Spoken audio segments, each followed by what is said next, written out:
Over the past decades, there have been countless reports of UFO sightings and alien abductions, some of which are more believable stories, while others are questioned even by UFO believers. Most abductees survive most of the time, largely unharmed and in many cases unaware that they have been abducted. For some, however, in some cases, these encounters and experiences become fatal. In the first part of this video, you will discover 5 stories where the protagonists were not lucky enough to survive the encounters, and the circumstances of their deaths suggest that something extraordinary was the thing that killed them.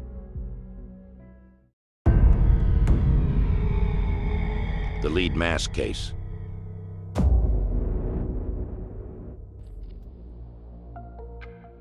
Brazil, Niterói, the 20th of August, 1966. On the Morro do Vintém Hill in Niterói, Rio de Janeiro, 18-year-old boy Jorge da Costa Alves was flying a kite when he discovered the bodies of 2 men and immediately reported the discovery to the authorities. When the small team of policemen and firefighters arrived, they were met with a strange scene. The bodies were lying next to each other, partially covered in grass. Both bodies were wearing suits, lead eye masks, and waterproof jackets. No signs of struggle or trauma were found. Next to the bodies, the police found an empty water bottle and a package containing 2 wet towels. They also identified a small notepad with cryptic instructions on it written in Portuguese. Although the text is difficult to interpret, it means something like this. At 16:30, be at the specified place. 18:30, take the capsules, protect the metal after the effect, and wait for the signal mask. The 2 men were identified as Manuel Pereira da Cruz and Miguel José Viana, both electronics technicians. Following the investigation, the police reconstructed the likely story of the men's last days. On the 17th of August, Cruz and Viana left home with the intention of buying materials for their work. The 2 men then boarded a bus to Niterói, where they arrived at 2:30 p.m. Evidence shows that the waterproof jackets were bought from a local shop and the bottle of water from a local bar. During the interrogation, the bar waitress described Miguel as very nervous and noticed that he often looked at his watch. This was the last time they were seen alive. Presumably, they went straight from the bar to the scene where their bodies were eventually found. As no injuries or signs of trauma were found either at the scene or at the autopsy, the cause of death was officially ruled as heart attack, although how they could both have had heart attacks at the same time and in the same place has never been conclusively explained. Because the case was too mysterious, various theories were put forward, ranging from spiritualist seances through criminal activity to the use of various psychedelic drugs. But perhaps most convincing is the theory of a UFO encounter, as when the public became aware of the incident, several witnesses reported seeing a strange, glowing orange UFO hovering over the scene on the night the 2 men were presumed dead. In his book, Confrontations, UFO researcher Jacques Vallée wrote that the presence of the makeshift lead masks suggests that the 2 men expected to witness something out of this world, so they tried to shield their eyes from the bright beams of light. The mystery was never officially solved, and the case remains unsolved to this day. But before I go on, I would like to ask you, if you like the content you see, like the video, and subscribe to my channel so you won't miss out on upcoming videos. Thank you.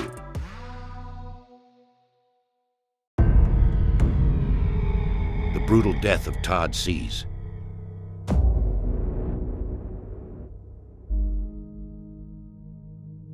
United States, Pennsylvania, Montour Ridge Mountains, August 4th, 2002.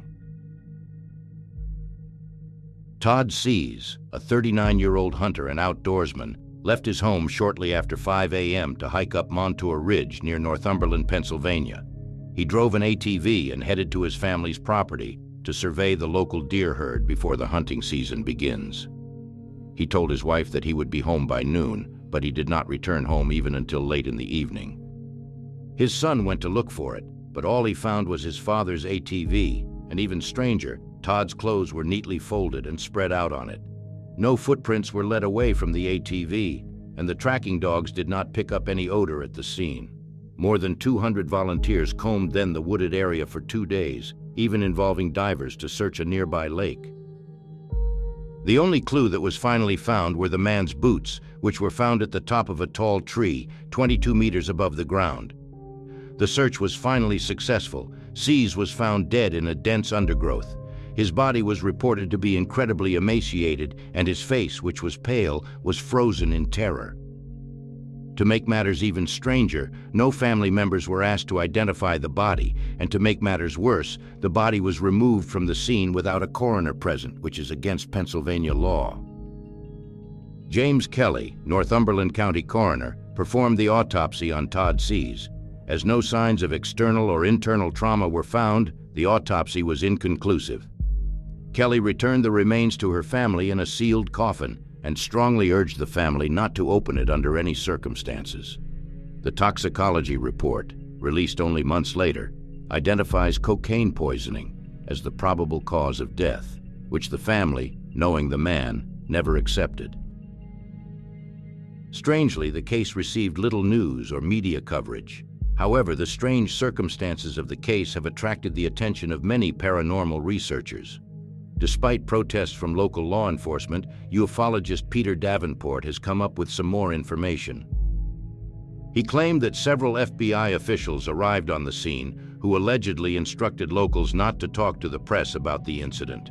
He further stated that on the morning of Todd Sees' disappearance, MUFON, a non-profit organization of civilian volunteers who investigate UFO sightings, received a report that two fishermen who were on the Susquehanna River at approximately 5:30 a.m. saw a silver disc-shaped UFO in the sky. They said a beam of light came from the vehicle and headed towards the top of the hill, where the body was eventually found. Could Sees really have been killed by a UFO? Is it possible that he had injuries on his body that could not have been caused by humans? Maybe that's why he was completely emaciated and why her family couldn't see him. Or another theory is that the coffin was given to the family empty. Perhaps that's why they were asked emphatically not to open it under any circumstances, and the body was secretly transported away for further investigation? So many questions, but we can only guess. The case of Arcesio Bermudez.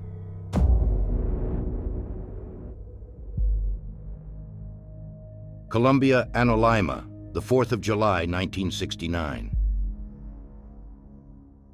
Bermudez's story was a big sensation in the media at the time, all the more so because there were 13 witnesses to the incident and the man's death was not an everyday occurrence. On the fateful night, Arcesio Bermudez was on his farm with some of his relatives, including his cousin and his nephews. While the children were playing outside with flashlights and Morse code, the adults were staying indoors. The next moment, however, the children came running into the house shouting, "Oh my God, there's a UFO coming!"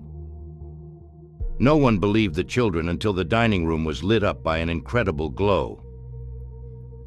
They all ran out of the house and were shocked to see a UFO hovering almost above them. After a few moments, the object flew towards a nearby hillside, and Arcesio Bermudez decided to take a closer look at the unusual phenomenon. As he approached the UFO, he saw a creature in the transparent dome on top of the spaceship, and when he got under the hovering object, he shone his flashlight on it. A beam of light was then projected from the vehicle onto the man, illuminating him across its entire width in a circular pattern. Arcesio was only a few meters from the UFO when it suddenly lifted up and disappeared.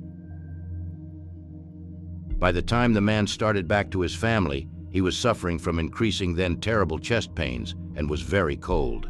The doctor on the scene examined the unfortunate man, but was unable to give an accurate diagnosis, so he only gave him injections and medication. A family member later said that Bermudez was completely dehydrated and that there seemed to be a problem with his heart, as his heartbeat was barely palpable. His pulse was weak, and as the family member put it, and I quote, "The thermometer showed nothing, zero."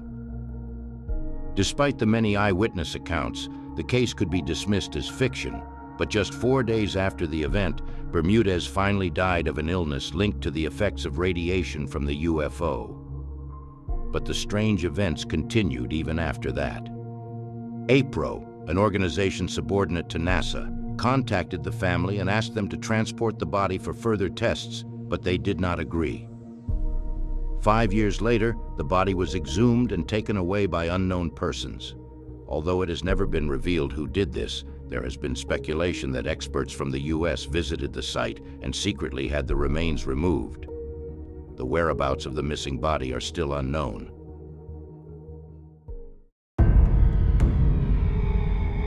The abduction of Jonathan Lovette.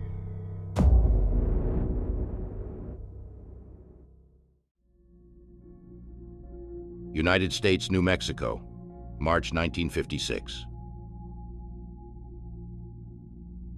Perhaps one of the most stunning accounts of a UFO encounter death occurred in March 1956, when Sergeant Jonathan Lovette and Major William Cunningham were on a debris search mission following a rocket test in New Mexico in a field south of the White Sands test site. Their task was to find any debris from the previous night's missile test. They got out of the Jeep, flashlights in hand, and headed for the designated search zone. After a few minutes of searching together, the two men split up. Cunningham continued in a straight line while Lovette disappeared behind a nearby sand dune. The sergeant did not indicate to Cunningham where he was going, so his supervisor assumed it was probably nature calling. But when Lovette still hadn't returned a few minutes later, Cunningham headed to where they split up. That's when he heard the blood-curdling scream that made the hair stand up on the back of his neck. Cunningham realized Lovette might be in big trouble, but his first thought was that his companion might have been bitten by a snake or perhaps attacked by some other animal. The man ran over the top of the sand dune, but the next moment his feet were rooted to the ground by what he saw. About 9 meters from where he was standing, the man saw a mysterious metal disc hovering silently about 5 or 6 meters above the ground. The object did not resemble any vehicle or military device the Major had ever seen. And under the disc, something was moving. It writhed and writhed back and forth like a snake, and when Cunningham shone his flashlight on it, he saw that it was some kind of thick metal cable. He was horrified to see it wrapped around one of Lovette's legs, and the air sergeant was struggling against him with all his might. He desperately tried to free himself from the thick metallic threads wrapped around his legs, but his efforts were futile. Cunningham watched in growing horror as the cable began to retract inside the disc, dragging his unfortunate companion along the rocky ground. The metal cable was eventually completely retracted inside the vehicle, together with the man. Cunningham then heard a double click, and the disc silently but lightning fast disappeared into the dark sky. The man desperately tried to decipher what he had witnessed while staggering dizzily back to the waiting Jeep.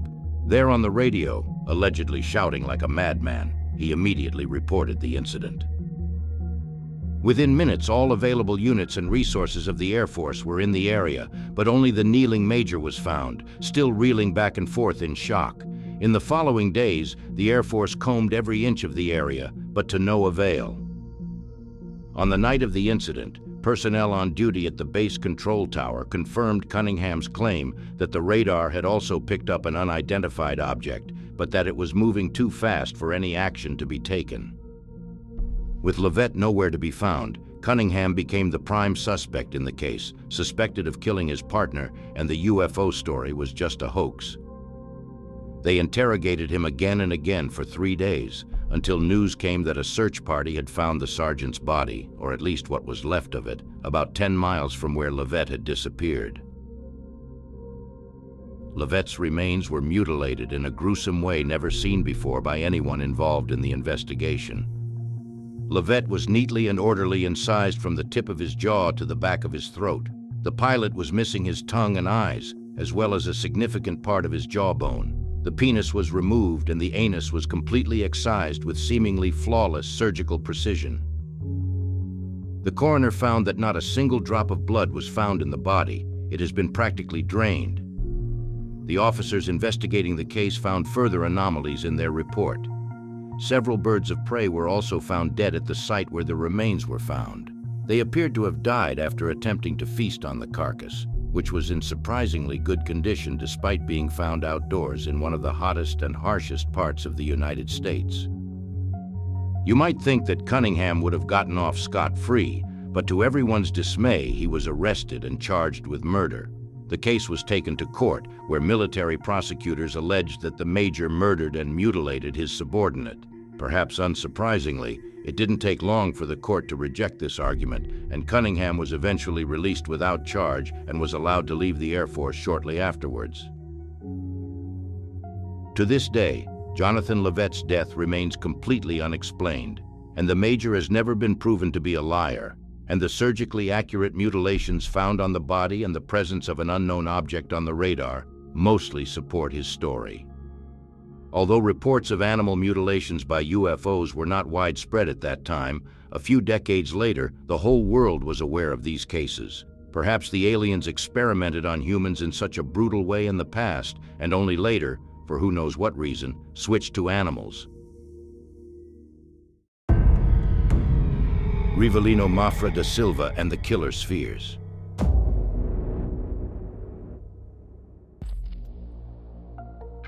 Brazil, Diamantino, the 19th of August, 1962. Rivalino Mafra da Silva was a Brazilian diamond digger. His wife died in 1961, leaving him to raise his 3 children, 12-year-old Raimundo, 6-year-old Fatimo, and 2-year-old Dirceu, alone in a hut. One August night in 1962, the family was woken up by a shadow in their shared bedroom. According to Raimundo, the shadow was, as he put it, half the size of a man and not shaped like a human being. The shadow moved silently across the room, looked at the Mafra family, and then left their house. After he left, the Mafras heard voices and footsteps outside the house. When a voice said, "Looks like it's Rivalino," the head of the family jumped out of bed and went into the living room. He shouted towards the front door, trying to find out who was outside. The strangers did not respond. Instead, they told Rivalino that they were going to kill him. Finally, the voices stopped and seemed to leave. The Mafras could not sleep after the incident and were so afraid that they prayed all night.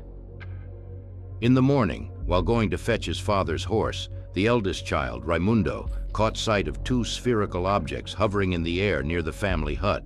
One object was completely black, the other was black and white. Both objects had antennae and tail-like appendages. They emitted buzzing sounds and flashes of light or some kind of fire or sparks from their backs. Raimundo immediately shouted to his father in the house. When the man came out, he moved closer to the objects to take a closer look. Then the 2 objects merged into a single ball and emitted a yellow smoke that completely enveloped Rivalino, filling the air with a terrible smell. When the smoke cleared after a minute, Rivalino and the spherical object literally disappeared. Raimundo searched everywhere for his father, but could not find him. Desperate, he ran to the local police station and reported the incident. What the police said or thought when they heard this incredible account is not recorded, but they went to the scene and searched Mafra's hut, where they found drops of blood, although they could not determine whether it was Rivalino's. The authorities, of course, did not buy the 12-year-old boy's incredible story and suspected that he might have killed his father or might be covering up for the killer. Psychiatrist João Antunes de Oliveira believed that the boy was completely sane, or seemed to genuinely believe that he had seen his father abducted by a spherical object. Later on, the boy's testimony never changed. He always told the events in the exact same way, which confirmed to the psychiatrists that the boy really believed what he had told. His claim also seems to be supported by another report. Shortly before Rivalino's disappearance, 2 of the man's co-workers reportedly saw 2 creatures, about 3 feet or 1 meter tall, as they walked by the family's hut. When the dwarves, as they called the creatures, spotted them, the 2 men fled into the bushes. Then a red UFO emerged from its hiding and took to the sky.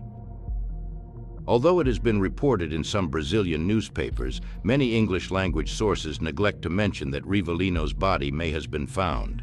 In October 1963, a Estrela Polar reported that a group of hunters had found bones near Rivalino's hut in a place that was difficult to access. Thanks to the belt found next to the remains and the location, the body was identified as that of Rivalino. Of course, some people questioned whether the bones really belonged to the man, but that was enough to satisfy, at least in part, the theory of foul play, although the authorities were never able to come up with the names of the killers. In the next part, I'll share 5 more stories with you, which in some ways are perhaps even more shocking than the previous ones. I hope you enjoyed this video. If you did, please give it a like. Or if you don't want to miss out on upcoming videos, subscribe to my channel. Thank you for your attention. Bye.